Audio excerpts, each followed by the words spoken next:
organizers for inviting me and all the GBCN team for this bird festival. I would especially like to thank Subbu, Vijayji and Dr. Arun for thinking of actually having a talk on Carl, basically trying and remembering Carl, who has been instrumental in shaping the way we are working, and doing stuff for birds and their habitats in Goa.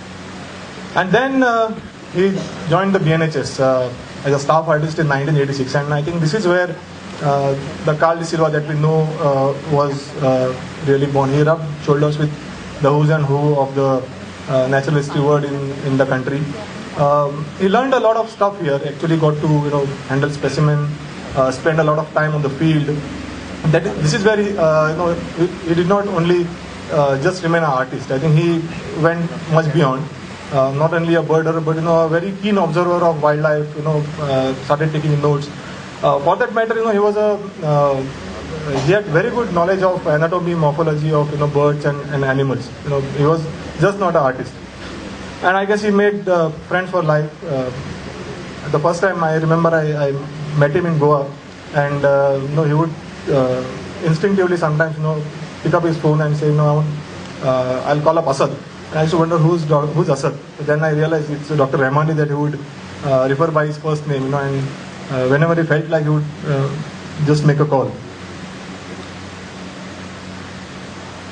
These are the migratory flyways that have been depicted in BNH. I'm not sure if this still exists there, but this is a very old picture shared by Dr. Rahman, pheasants, partridges, birds of the Indian subcontinent. And I think the most important contribution, as far as we all feel, is the Book of the Indian Birds.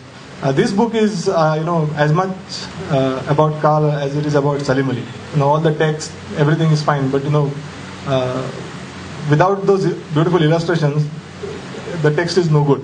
So this book is, I think, Carl has contributed equally as much as Dr. Salim Ali in kind of encouraging and motivating all the youngsters to take up birding.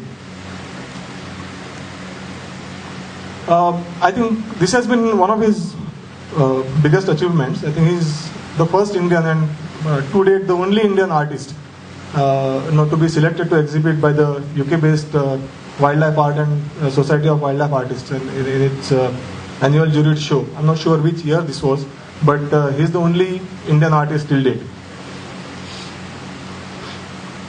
And only in 1989, quite late actually in his life, that he came back to Goa.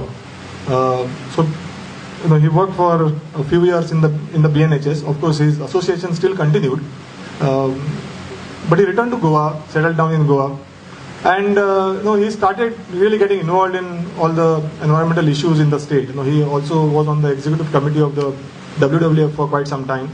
He was very passionate about garbage issues in the state.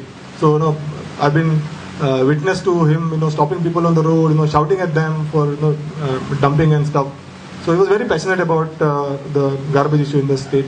Initially, he when we were younger, in the younger days, when the Save the Frog campaign was initiated in the state, he was a very ardent supporter of this of this campaign. He volunteered with vets. He was very good at taxidermy. He was very good at handling birds. So there is a veterinary doctor who would help us with injured birds, Dr. Pinto, and Carl would be his volunteer. He would always help. And